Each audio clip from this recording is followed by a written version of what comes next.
Hi ನನ್ನ from tech in Kannada ಗಮನಿಸ್ತಾ ಇದ್ರೆ ಇವತ್ತು ನನ್ನ ಮುಂದೆ ರಿಯಲ್ಮಿ 9 4G ಸ್ಮಾರ್ಟ್ಫೋನ್ ಇರುವಂಥದ್ದು. ಇದಕ್ಕಿಂತ ಮುಂಚೆ ರಿಯಲ್ಮಿ 9 ಸೀರೀಸ್ನಲ್ಲಿ Realme 9i, Realme 9 pro plus 5G ಏನೇನೋ ಲಾಂಚ್ ಮಾಡೋರೆ. ಕೊನೆಯದಾಗಿ ಒಂದು ರಿಯಲ್ಮಿ 9 4G ಪ್ರೋಸರ್ನೊಂದಿಗೆ ಲಾಂಚ್ ಆಗಿರುವಂಥದ್ದು. ನಾನು ಈ ಒಂದು ವಿಡಿಯೋ ಮಾಡೋ ಟೈಮಲ್ಲಿ ಒಂದು ಫೋನ್ನ ಬೆಲೆ ಏನೂ ರಿವೀಲ್ ಆಗಿಲ್ಲ. ನನಗನ್ನಿಸ್ತಂಗೆ ಸುಮಾರು 15,000 ಪ್ರೈಸ್ ರೇಂಜಲ್ಲಿ ಒಂದು ಫೋನ್ ಲಾಂಚ್ ಆಗ್ಬೋದು ಅಂತ ಅನ್ನಿಸ್ತಾ ಇದೆ.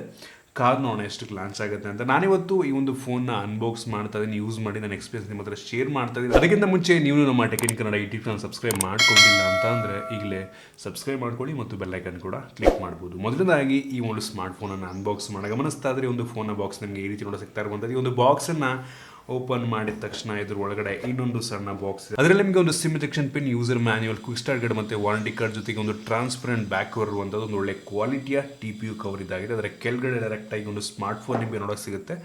ಫಸ್ಟ್ ಲುಕ್ ವೈಸ್ ಬಿಲ್ಡ್ ಒಂದು ಲೆವೆಲಿಗೆ ಚೆನ್ನಾಗಿದೆ ಅಂತ ಅನ್ನೋದ್ರ ಬಗ್ಗೆ ಆಮೇಲೆ ಮಾತನಾಡೋಣ. ಅದನ್ನು ಬಿಟ್ಟರೆ ಈ ಒಂದು ಬಾಕ್ಸ್ ಒಳಗೆ 33 ವ್ಯಾಟ್ನ ಒಂದು ಫಾಸ್ಟ್ ಚಾರ್ಜಿಂಗ್ ಅಡಾಪ್ಟರ್ ಕೊಟ್ಟಿದ್ದಾರೆ. ಒಂದು ಪ್ರೈಸ್ ರೇಂಜ್ಗೆ ಒಂದು ಒಳ್ಳೆ ವಿಷಯ ಅನ್ನಿಸ್ತು. ಮತ್ತೊಂದು USB Type-C ಡಾಟಾ ಕೇಬಲ್ ಇರುವಂಥದ್ದು, Type-C ಒಂದು ಸುಮಾರಾಗಿರುವಂಥ ಕ್ವಾಲಿಟಿ ಕೇಬಲ್. ಅದನ್ನು ಬಿಟ್ಟರೆ ಬೇರೆನೂ ಸಹ ನಮಗೆ ಒಂದು ಬಾಕ್ಸ್ ಒಳಗೆ ಸಿಗ್ತಾ ಇಲ್ಲ. ನಾವು ಡೈರೆಕ್ಟಾಗಿ ಒಂದು ಸ್ಮಾರ್ಟ್ಫೋನಿಗೆ ಬಂತು ಅಂತ ಅಂದರೆ ಈ ರೀತಿ ನೋಡೋಕೆ ಸಿಗುತ್ತಾ ಆಯಿತಾ. ಒಂದು ಲೆವೆಲಿಗೆ ತಿನ್ನಾಗಿದೆ ಮತ್ತು ಒಂದು ಲೆವೆಲಿಗೆ ಲೈಟ್ ವೆಯ್ಟ್ ಕೂಡ ಇರುವಂಥದ್ದು.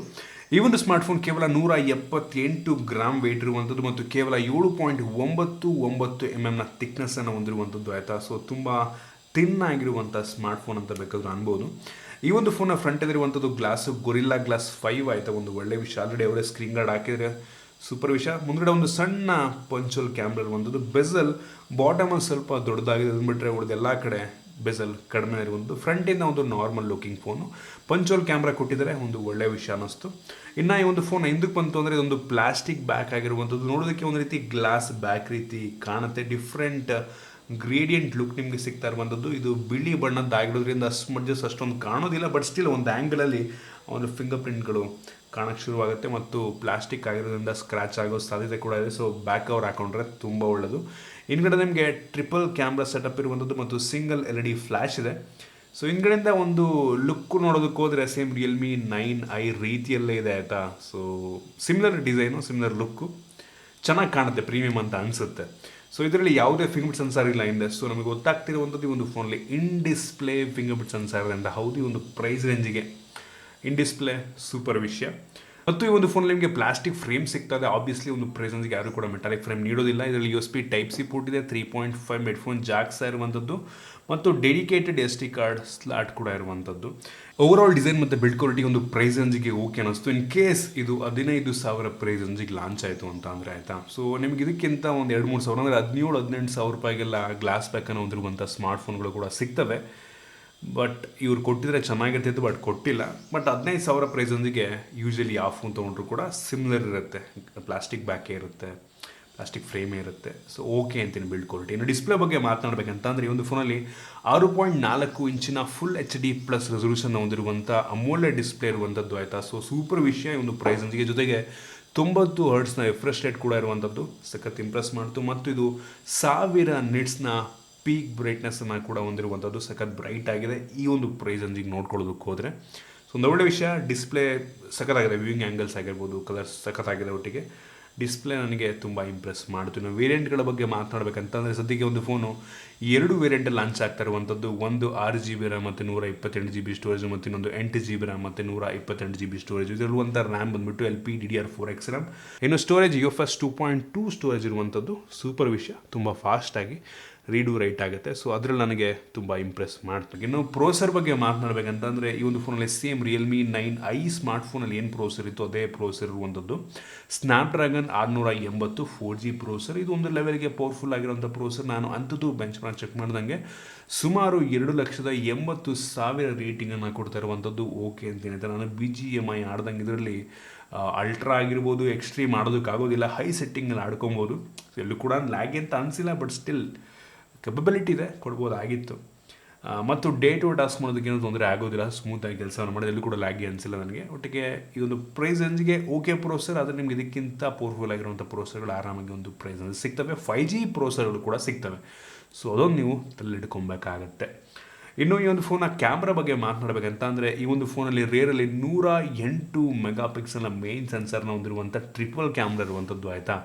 108 ಮೆಗಾ ಪಿಕ್ಸೆಲ್. ಹಂಗಂತ 108 ಮೆಗಾ ಪಿಕ್ಸೆಲ್ ಕ್ಯಾಮ್ರಾ ಇದೆ ಅಂದ ತಕ್ಷಣ ಅದು ಒಳ್ಳೆ ಕ್ಯಾಮ್ರಾ ಅಂತ ಅನ್ನೋಂಗಿಲ್ಲ ಆಯಿತಾ. ಸೊ ಎಷ್ಟು ಎಮ್ ಪಿ ಕ್ಯಾಮ್ರಾ ಇದ್ರೂ ಅದು ಹೆಂಗೆ ತೆಗಿಬೇಕು ಹಂಗೆ ತೆಗೆಯೋದು. ಈ ಮೇನ್ ಸೆನ್ಸರ್ ಏನಿದೆ ಸ್ಯಾಮ್ಸಂಗಿಂದು ಐಸೋಸೆಲ್ HM6 ಸೆನ್ಸರ್ ಆಯಿತಾ. ಇದು ಡೇ ಲೈಟಲ್ಲಿ ಒಂದು ಒಳ್ಳೆ ಫೋಟೋನ ಪ್ರೊಡ್ಯೂಸ್ ಮಾಡುತ್ತೆ. 108 ಎಮ್ ಪಿ ಕ್ಯಾಮ್ರಾ ಮತ್ತು ಲೋ ಲೈಟಲ್ಲಿ ಓಕೆ ಅನ್ನಿಸ್ತು, ಅಷ್ಟೊಂದು ಇಂಪ್ರೆಸಿವ್ ಅಂತ ಅನಿಸಿಲ್ಲ ಆಯಿತಾ. ಹೇಳಿದ್ನಲ್ಲ 108 ಎಮ್ ಪಿ ಕ್ಯಾಮ್ರಾ ಇದೆ ಅಂದ ತಕ್ಷಣ ಸೂಪರ್ ಅಂತ ಅನ್ನೋದಕ್ಕೆ ಸಾಧ್ಯ ಇಲ್ಲ. ಸ್ಯಾಂಪಲ್ ನೋಡಿ ನೀವೇ ಜಡ್ಜ್ ಮಾಡ್ಬೋದು ಆಯಿತಾ.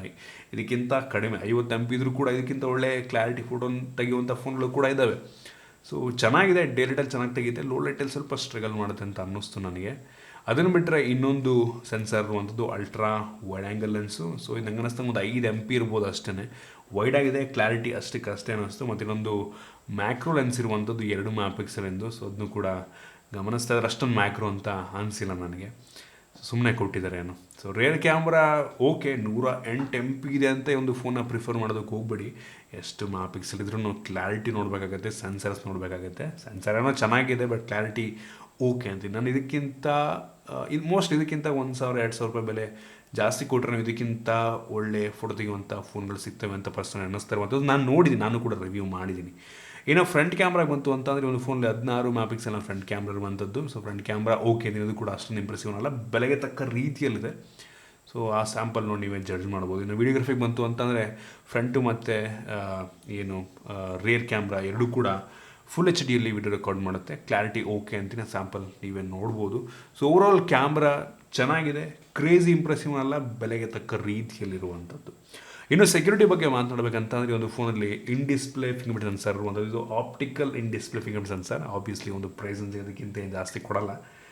ಸೊ ಚೆನ್ನಾಗಿದೆ, ಫಾಸ್ಟಾಗಿ ಕೆಲಸವನ್ನು ಮಾಡ್ತಿರುವಂಥದ್ದು, ಎಲ್ಲೂ ಕೂಡ ಸ್ಟ್ರಗಲ್ ಮಾಡುತ್ತೆ ಅಂತ ಅನಿಸಿಲ್ಲ, ಸೂಪರ್ ಫಾಸ್ಟಾಗಿರುವಂಥದ್ದು. ಇನ್ನು face unlock, Realme face unlock ಬಗ್ಗೆ ಮಾತಾಡೋಂಗೆಲ್ಲ ತುಂಬ ಫಾಸ್ಟಾಗಿ ಪಾಟ್ ಅಂತ ಅನ್ಲಾಕ್ ಮಾಡಿ ಬಿಸಾಕತ್ತೆ, ಇಂಪ್ರೆಸ್ ಮಾಡಿತು. ಇನ್ನು ಬ್ಯಾಟ್ರಿ ಬಗ್ಗೆ ಮಾತನಾಡಬೇಕಂತಂದರೆ ಒಂದು ಫೋನಲ್ಲಿ 5,000 mAh ಕೆಪಾಸಿಟಿ ಬ್ಯಾಟ್ರಿ ಇರುವಂಥದ್ದು ಮತ್ತು ಬಾಕ್ಸ್ ಒಳಗೇ 33 ವ್ಯಾಟ್ನ ಫಾಸ್ಟ್ ಚಾರ್ಜಿಂಗ್ ಅಡಾಪ್ಟರ್ ಕೊಟ್ಟಿದ್ದಾರೆ. ಸೊ ಸೂಪರ್ ವಿಷಯ, ಒಂದು ಲೆವೆಲಿಗೆ ಫಾಸ್ಟಾಗಿ ಚಾರ್ಜ್ ಮಾಡುತ್ತೆ. ಇನ್ನು ಸ್ಪೀಕರ್, ಇದರಲ್ಲಿ ಬಾಟಮ್ ಫೈರಿಂಗ್ ಮೋನೋ ಸ್ಪೀಕರ್ ಇರುವಂಥದ್ದು. ಸ್ಪೀಕರ್ನ ಕ್ಲಾರಿಟಿ ಚೆನ್ನಾಗಿದೆ, ಪರವಾಗಿಲ್ಲ, ಜೋರಾಗಿ ಕೂಡ ಒಂದು ಲೆವೆಲಿಗೆ ಕೇಳುತ್ತೆ. ಸ್ಟೀರಿಯೋ ಸ್ಪೀಕರ್ ಈ ಒಂದು ಬೆಲೆಗೆ ನಿಮ್ಗೆ ಆರಾಮಾಗಿ ಸಿಗುತ್ತೆ, ಬಟ್ ಇದು ಚೆನ್ನಾಗೇ ಇದೆ ಮೋನೋ ಆಗಿದ್ರೂ ಕೂಡ. ಇನ್ನು ಈ ಒಂದು ಫೋನ OS ಬಗ್ಗೆ ಮಾತನಾಡಬೇಕಂತಂದರೆ ಒಂದು ಫೋನಲ್ಲಿ ಆ್ಯಂಡ್ರಾಯ್ಡ್ 12ನ ಬೇಸ್ ಮಾಡಾಗ್ತಿರುವಂಥ ರಿಯಲ್ಮಿ UI ಇರುವಂಥದ್ದು. ಸೊ ಇದು ನಿಯರ್ಲಿ ಸ್ಟಾಕ್ ಆ್ಯಂಡ್ ಎಕ್ಸ್ಪೀರಿಯನ್ಸನ್ನು ನೀಡುತ್ತೆ. ಸೊ ಇದರಲ್ಲಿ ಕೆಲವೊಂದು ಬೇಡದಂಥ ಅಪ್ಲಿಕೇಶನ್ ಏನೋ ಇದೆ ಆಯಿತಾ, ಜೋಶ್ ಆಗಿರ್ಬೋದು, ಮೋಜ್ ಇವೆಲ್ಲ ಇದ್ದಾವೆ, ಅನ್ಇನ್ಸ್ಟಾಲ್ ಮಾಡ್ಕೊಂಬಿಡಿ ಬೆಟರು. ಸೊ ಅವಶ್ಯಕತೆ ಇಲ್ಲ ನಂಗೆ ಅನಿಸ್ತಂಗೆ, ಸುಮ್ಮನೆ ಆಗ್ತಾರೆ ಆ ಅಪ್ಲಿಕೇಶನ್ಗಳನ್ನೆಲ್ಲ. ಒಟ್ಟಿಗೆ ಸ್ಮೂತಾಗಂತೂ ಕೆಲಸವನ್ನು ಮಾಡುತ್ತೆ. ಪ್ರೋಸೆಸರ್ ಒಂದು ಮಿಡ್ ಎಂಡ್ ಪ್ರೋಸೆಸರ್ ಆಗಿದ್ರೂ ಕೂಡ ಸೊ ಪರವಾಗಿಲ್ಲ, ಚೆನ್ನಾಗಿ ಆಪ್ಟಿಮೈಸ್ ಮಾಡಿದರೆ 90 Hz ತುಂಬ ಸ್ಮೂತಾಗಿ ಕೆಲಸವನ್ನು ಮಾಡುತ್ತೆ. ಇನ್ನು ಈ ಒಂದು ಫೋನಲ್ಲಿ ಡ್ಯೂಯಲ್ ಬ್ಯಾಂಡ್ ವೈಫೈ ಸಪೋರ್ಟ್ ಇರುವಂಥದ್ದು ಮತ್ತು ಬ್ಲೂಟೂತ್ 5.1 ಇರುವಂಥದ್ದು. ಮತ್ತು ಈ ಒಂದು ಫೋನಲ್ಲಿ ಕ್ಯಾರಿಯರ್ ಇರಿಗೇಷನ್ ನಂಗೆ ಅನ್ನಿಸ್ತಂಗಿಲ್ಲ ಅಂತ ಅನ್ಕೋದಿಲ್ಲ ಕೂಡ, ಪ್ಲಸ್ ಸಿಂಬಲ್ ತೋರಿಸಿಲ್ಲ ನನಗೆ. ಮತ್ತೆಲ್ಲ ಬೇಸಿಕ್ ಸೆನ್ಸರ್ಸ್ನ ಈ ಒಂದು ಫೋನಲ್ಲಿ ಹಾಕಿದ್ದಾರೆ. ಸೊ ನೀವಾದರೆ ಕೇಳ್ಬೋದು, ಈ ಒಂದು ಸ್ಮಾರ್ಟ್ ಫೋನನ್ನು ಈ ಒಂದು ಪ್ರೈಸ್ ರೇಂಜಿಗೆ 15,000 ಪ್ರೈಸ್ ರೇಂಜಿಗೆ ಪರ್ಚೇಸ್ ಮಾಡ್ಬೋದಾ ಅಂತ. ನಾನಂತೀನಿ ತೊಗೊಳ್ತೀರ 5G ಫೋನ್ನ ತೊಗೊಂಬಿಡಿ. ಇನ್ನು ನಂಗೆ ಅನ್ನಿಸ್ತಂಗೆ 4G ಫೋನ್ ಪ್ರಿಫರ್ ಮಾಡುವಂಥ ಸ್ವಲ್ಪ ಯೋಚನೆ ಮಾಡಬೇಕಾಗುತ್ತೆ. ಏನಕ್ಕೆ ನಂಗೆ ಅನ್ನಿಸ್ತಂಗೆ ಈ ವರ್ಷದ ಕೊನೆಯಷ್ಟರಲ್ಲಿ 5G ಬರಬಹುದು. 99% ಈ ವರ್ಷದ ಕೊನೆಯಷ್ಟರಲ್ಲಿ 5G ಬಂದುಬಿಡುತ್ತೆ. ಆಮೇಲೆ ನಿಮಗೆ 5G ಇದ್ರೆ ಚೆನ್ನಾಗಿರ್ತಿತ್ತು ಅಂತ ಅಂದ್ಕೊಳ್ಳೋದು ಬೇಡ ನೀವು. ಬಟ್ ಸ್ಟಿಲ್ 5G ಬಂದ ತಕ್ಷಣ 4G ಎಲ್ಲೂ ಹೋಗಲ್ಲ ಆಯಿತಾ. ಸೊ ಈ ಒಂದು ಫೋನ್ನ ಅವರು 108 MP ಕ್ಯಾಮ್ರಾ ಇದೆ ಅಂತ ನೀವು ತೊಗೊಳೋದಕ್ಕೆ ಹೋಗ್ಬಿಡಿ ಆಯಿತಾ. ಡಿಸ್ಪ್ಲೇ ಚೆನ್ನಾಗಿದೆ, 90 Hz. ಡಿಸೈನ್ ಈ ಒಂದು ಬೆಲೆಗೆ ಓಕೆ, ಗ್ಲಾಸ್ ಬ್ಯಾಕ್ ಕೊಡ್ಬೋದಾಗಿತ್ತು. ರ್ಯಾಮ್ ಮಾಮೂಲಿ DDR5 4X. So camera okay, ಹೇಳಿದ್ನಲ್ಲ ಕ್ಯಾಮ್ರಾ ಓಕೆ ಆಯಿತಾ. ಅದು ಬಿಟ್ಟರೆ ಬ್ಯಾಟ್ರಿ ಚೆನ್ನಾಗಿದೆ, ಚಾರ್ಜರ್ ಚೆನ್ನಾಗಿರುವಂಥದ್ದು. ಸೊ ಇದಿಷ್ಟೇ, ನನಗೇನು ಡಿಫ್ರೆಂಟ್ ಆಗಲಿ ಸ್ಪೆಷಲ್ ಆಗಲಿ ಒಂದು ಫೋನಿದೆ ಅಂತ ಅನಿಸಿಲ್ಲ. ಇದನ್ನ ಬದಲು 9i ರಿಯಲ್ಮಿ 9iನೇ ಪರ್ಚೇಸ್ ಮಾಡ್ಬೋದು, 13,000 ರೂಪಾಯಿಗೆ ಸಿಕ್ಬಿಡುತ್ತೆ ಒಂದು ಫೋನು. ಸೊ ಯೋಚನೆ ಮಾಡಿ ನಂಗೆ ಅನ್ನಿಸ್ತಂಗೆ ಇದಕ್ಕಿಂತ 9i ಫೋನ್ ತೊಗೊಂಡ್ರೆ ಬೆಟರ್ ಅಂತ ಪರ್ಸನಲ್ ನಂಗೆ ಅನ್ನಿಸ್ತಾ ಇರುವಂಥದ್ದು. ಸೊ ಇದಿಷ್ಟು ಈ ಒಂದು ಫೋನ್ ಬಗ್ಗೆ ನಾನು ಆನೆಸ್ಟ್ ಒಪಿನಿಯನ್. ಇದ್ರ ಬಗ್ಗೆ ದಯವಿಟ್ಟು ಕಾಮೆಂಟ್ ತಿಳಿಸ್ಬೋದು. ಇಷ್ಟ ಆಗಿಬಿಟ್ಟು ಲೈಕ್ ಮಾಡಿ, ಶೇರ್ ಮಾಡಿದ್ದೀವಿ. ನಮ್ಮ ಬೇರೆ ವಿಡಿಯೋಲಿ ನಮ್ಮ tech and Kannada tips subscribe ಮಾಡ್ಕೊಂಡಿಲ್ಲ ಅಂತಂದರೆ ಇಲ್ಲ ಸಬ್ಸ್ಕ್ರೈಬ್ ಮಾಡಿ, ಬೆಲ್ ಐಕಾನ್ ಕೂಡ ಕ್ಲಿಕ್ ಮಾಡ್ಬೋದು. ಸಿಗೋಣ ಮುಂದೆ.